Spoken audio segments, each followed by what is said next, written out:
Hello दोस्तों, आप सभी का ऑल अबाउट सोशियस में स्वागत है। और ये समाज शास्त्र की कम्पिटिटिव सीरीज़ है और इसमें आज जो है हम लोग एक डिमांडिंग लेक्चर है ये आज का, और इस पे हम लोग डिस्कस करने वाले हैं। तो जैसा कि नाम आप लोग देख रहे हैं, रोलैंड रॉबर्टसन। आई होप कि आप लोगों में से कुछ लोगों ने इनका नाम सुना होगा या कुछ लोगों ने नहीं भी सुना होगा। तो अगर आप लोगों को इनके बारे में पता है तो अच्छी बात है, अदरवाइज आज हम लोग थोड़े से डिटेल में इनके बारे में समझने वाले हैं कि आखिर में सोशियोलॉजी में हम इन्हें क्यों पढ़ें या क्यों पढ़ते हैं, इनकी इम्पोर्टेंस क्या है, इन्होंने अपना क्या कंट्रीब्यूशन दिया है और इनकी इम्पॉर्टेंट बुक्स जो हैं वो कौन कौन सी हैं। तो कुछ मेजर पॉइंट्स हैं, जैसे कि ग्लोबलाइजेशन पे इनका वर्क रहा है, ग्लोबलाइजेशन टर्म को इन्होंने कॉइन किया है, और सम इनकी इम्पॉर्टेंट बुक्स है जिसको कि हम लोग समझने वाले हैं। तो यहाँ पे आप लोग उनकी इमेज देख सकते हैं। यहाँ पे एक बात और मैं आप लोगों को बता दूं कि कंटेंट जो है इनके पे मुझे हिंदी में कहीं भी नहीं मिला, तो इंग्लिश में ही मुझे कंटेंट मिला है। जहाँ से भी मैंने सर्च किया, सम आप लोग में देखेंगे मेजर कंटेंट जो है वो विकिपीडिया से ही है। तो कोई बात नहीं है, आप लोगों को परेशान होने की ज़रूरत नहीं है। वे साथी जिनको सिर्फ और सिर्फ हिंदी में नोट्स आप लोग बनाते हैं, हम लोग डिस्कस तो करेंगे इंग्लिश में, बट इसको हिंदी में भी समझेंगे और आप लोग पैरेलली चाहिए तो इसके नोट्स अपने ओन वर्ड में हिंदी में बना लीजिएगा। ओके, जिसमें कि आप लोगों को ज़्यादा तो नहीं कुछ, बस उनके कॉन्सेप्ट मेजर कौन से हैं या क्या कौन उन्होंने कंट्रीब्यूशन दिया है या फिर वो कहाँ से संबंधित हैं और इनकी इम्पॉर्टेंट बुक्स क्या हैं, बस इतना ही आप लोगों को नोट्स करने की ज़रूरत है। तो हार्डली 1 पेज में या हाफ पेज में आप लोग इनके नोट्स बना सकते हैं। तो चलिए दोस्तों, हम लोग प्रारंभ करते हैं। यहाँ पे इनका एक ब्रीफ समरी दे दिया गया है। तो यहाँ पे आप लोग देख सकते हैं, रोलैंड रॉबर्टसन, जन्म इनका 7 अगस्त 1938 को ब्लोफील्ड इंग्लैंड में हुआ था। इनकी डेथ जो है वो 29 अप्रैल 2022 को 83 वर्ष की उम्र में लेसिस्टर इंग्लैंड में हुआ था। Alma matter university of Southampton है। तो यहाँ पे इनका अपना मेजर टाइम इन्होंने स्पेंड किया है। ऑक्यूपेशन से ये सोशियोलॉजिस्ट हैं। इनकी सम पर्सनल डिटेल यहाँ पे दिया गया है जो कि हम लोगों के लिए उतनी ज़्यादा इम्पोर्टेंट नहीं है। ओके, यहाँ पे अब हम लोग इनके बारे में डिस्कशन स्टार्ट करते हैं। रोलैंड रॉबर्टसन, इनका जीवन काल अगस्त 7 1938 से अप्रैल 29 2022 तक रहा है। Was a sociologist and theorist of globalisation who lectured at the university of Aberdeen in Scotland. तो ये एक सोशियोलॉजिस्ट रहे हैं और ये एक थ्योरिस्ट रहे हैं किसके? ग्लोबलाइजेशन के, यानी कि वैश्वीकरण के। Okay, Formerly, he was a professor of sociology at the University of Pittsburgh। तो पहले ये जो थे यूनिवर्सिटी ऑफ पिट्सबर्ग में सोशियोलॉजी के प्रोफेसर थे। And in 1988 he was the president of the association for the sociology of religion.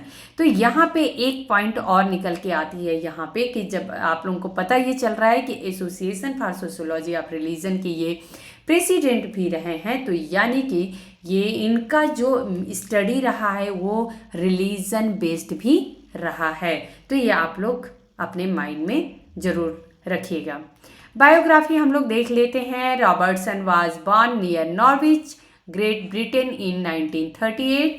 He received his undergraduate degree at the University of Southampton and taught at the University of Essex, the University of York and University of Pittsburgh and the University of Aberdeen। तो यहाँ पे आप लोग देख सकते हैं कि ये 3-4 यूनिवर्सिटी के नेम यहाँ पे दिए गए। यहाँ पे इन्होंने पढ़ाया भी है। Okay, Robertson had 3 sons with Jennifer Robertson before getting divorce in 1981। इनके सम पर्सनल यहाँ पे डिटेल दिए गए हैं। Robertson married long time partner Judith Vellody in 2018। तो ये एग्जाम पॉइंट ऑफ व्यू से इम्पॉर्टेंट नहीं है। ओके, करियर की यदि बात करें तो यहाँ से अब रियल में सोशियोलॉजी में इनका क्या कंट्रीब्यूशन रहता है, इसको हम लोग समझने की कोशिश करेंगे दोस्तों।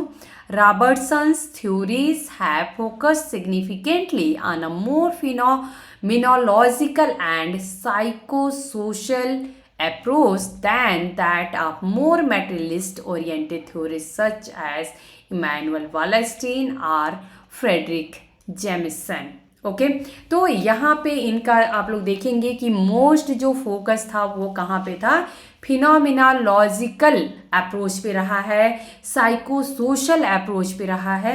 तो ये आप लोगों को ज़रूर याद रखना है कि अगर एग्जाम में पूछ दिया जाए कि रोलैंड रॉबर्टसन का अप्रोच क्या रहा, तो phenomenological and psycho social approach इनका था। For Robertson the most interesting aspect of the modern and post-modern era is the way in which a global consciousness has developed।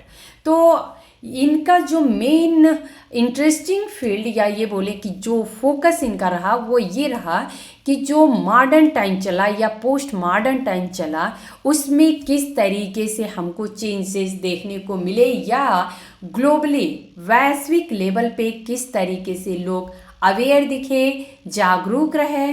तो इस पे ये फोकस करते हैं कि आखिर में ये जो ग्लोबल कॉन्शियसनेस था वो आखिर में कैसे डेवलप होता है। He lays down a progression of phases that captured the central aspect of different eras in global history, asserting that the fifth phase global uncertainty। तो फिफ्थ फेज को ये क्या कहते हैं, global uncertainty has been reached। Okay Robertson main work, अगर हम बोलें कि रॉबर्टसन का मेन वर्क क्या क्या रहा है, तो इनकी सबसे इंपॉर्टेंट बुक जो निकल के आती है वो है globalisation, social theory and global culture. ये 1992 में पब्लिश हुई थी and the edited volume global modernities आई थी इन 1985। यहाँ पे आप लोग ध्यान रखिएगा कि ये जो है ग्लोबल मॉडर्निटीज भी किससे रिलेटेड है, रोलैंड रॉबर्टसन से रिलेटेड है, और globalisation social theory and global culture जो है ये भी रोलैंड रॉबर्टसन से ही रिलेटेड है। बस ये है कि इस जो ग्लोबलाइजेशन बुक है इसका एडिटेड वॉल्यूम जो है वो ग्लोबल मॉडर्निटीज है। In 1985 he was the first sociologist to use the term globalisation in the title of a sociological article. तो एक सोशियोलॉजिकल आर्टिकल के टाइटल में ये फर्स्ट सोशियोलॉजिस्ट थे जिन्होंने ग्लोबलाइजेशन टर्म को यूज किया था। His 1992 definition of globalisation as, तो 1992 में इन्होंने यहाँ पे ग्लोबलाइजेशन का डेफिनेशन दिया, और ये यहाँ पे बहुत ज़्यादा इम्पॉर्टेंट हो जाता है क्योंकि एग्ज़ाम में ऐसे ही डेफिनेशन पूछ दिए जाते हैं और फिर आप लोग कंफ्यूज होंगे कि आखिर में ये कहाँ से पूछ दिया गया, ये तो पता ही नहीं है। तो इन्होंने कहा है कि globalisation is the compression of the world and the intensification of the consciousness of the world as a whole। तो यहाँ पे सम की टर्म आप लोगों को मिल रहा है। पहला है compression of the world and intensification of the consciousness of the world as a whole। तो सम 3-4 टर्म्स हैं जो कि आप लोगों को याद रखने हैं और जिससे ग्लोबलाइजेशन की इनकी डेफिनेशन कंप्लीट होती है। Has been credited as the first ever definition of globalisation. तो ये अपने आप में डेफिनेशन इसलिए भी इम्पॉर्टेंट हो जाती है क्योंकि ये फर्स्ट टाइम किसी थिंकर ने ग्लोबलाइजेशन का डेफिनेशन दिया था। Okay though a more details analysis of the history of this term indicates it has many authors। He is also said to have coined the term globalisation in 1992। तो 1992 में ही ये एक term coin करते हैं और वो है ग्लोबलाइजेशन। ग्लोबलाइजेशन क्या होता है इसको हम लोग थोड़ा सा समझेंगे दोस्तों। तो जैसा कि आप लोगों को टर्म से ही क्लियर हो गया है कि ग्लोबल प्लस लोकल दोनों को यदि हम एक प्लेस पे मिक्स करके देखते हैं तो ये हो जाता है ग्लोबलाइजेशन। ओके, देन इसका हम लोग डेफिनेशन थोड़ा देख लेंगे। ग्लोबलाइजेशन आर ग्लोबलाइजेशन, यहाँ पे जेड ए के साथ है, यहाँ पे एस ए के साथ है, इसलिए कंफ्यूज होने की ज़रूरत नहीं है, दोनों के साथ यूज़ करते हैं।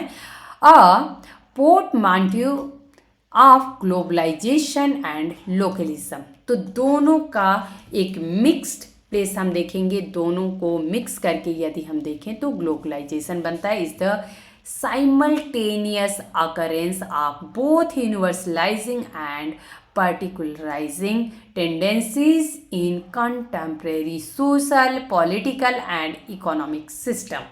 इसको समझने की कोशिश करते हैं कि कंटेम्प्रेरी यानी कि जो आज हमारा सामने दिख रहा है, आज के एट अ प्रेजेंट टाइम में सोशल, पॉलिटिकल और इकोनॉमिक सिस्टम में एक साथ साइमल्टेनियस, पैरेलली यदि हम देखें कि यूनिवर्सल थॉट को भी देखते हैं और लोकल थॉट को भी देखते हैं, तो ये हमारा हो जाता है ग्लोबलाइजेशन। अब जैसे कि अगर हम लोग फॉर एग्जांपल में यदि देखें तो आप लोग ये देखेंगे कि हम मान लीजिए कि बहुत सारी ऐसी चीज़ें हैं जो कि टेक्नोलॉजी को अगर मान लेते हैं, फॉर एग्जांपल टेक्नोलॉजी आप यूज़ करते हैं, ओके, तो आप लोग ये देखेंगे कि हम सिंपल से एक एग्जांपल लेते हैं कि मान लेते हैं एक माइक्रोवेव ओवन को ले लेते हैं। आप लोग ये देखेंगे कि हमारे इंडिया में ओवन को कैसे हम लोग यूज़ करते हैं, खास करके जो एक आम पर्सन होता है उसके यहाँ मैक्सिमम ओवन जो है वो जो भी उनके खाना होते हैं, डिशेज होते हैं या मिल्क है, उनको गर्म करने के लिए यूज होते हैं। उनमें वो थाउजेंड्स ऑफ रेसिपी बना सकते हैं, बट हम अपने ओवन में थाउजेंड्स ऑफ रेसिपी नहीं बनाते हैं। जबकि यही यदि हम वेस्टर्न कल्चर में देखेंगे तो वो ओवन का यूज वैसे ही करते हैं जैसा कि वहाँ पे वो लोग खाते पीते हैं और उस तरीके की रेसिपीज उसमें बनाते हैं। बट हम अपने इंडियन कल्चर में हम अपने अकॉर्डिंग बनाते हैं और उसको यूज़ करते हैं। तो ये आप लोग देखेंगे कि इसको हम एक ग्लोबलाइजेशन के थॉट में टेक्नोलॉजी को समझ सकते हैं। आई होप कि इससे आप लोगों को समझ में आ गया होगा कि ग्लोबलाइजेशन आखिर में होता क्या है। The concept represents a challenge to simplistic conceptions of globalization processes as linear expansions of territorial scale। Means हम ग्लोबल के रेफरेंस में तो देख रहे हैं, बट हम लोकल के यानी टेरिटोरियल जिधर हम रहते हैं, जिस एरिया में रहते हैं, हम उसके रेफरेंस में भी देख रहे हैं। Globalisation indicates that the growing importance of continental and global level is occurring together with the increasing salience of local and regional levels।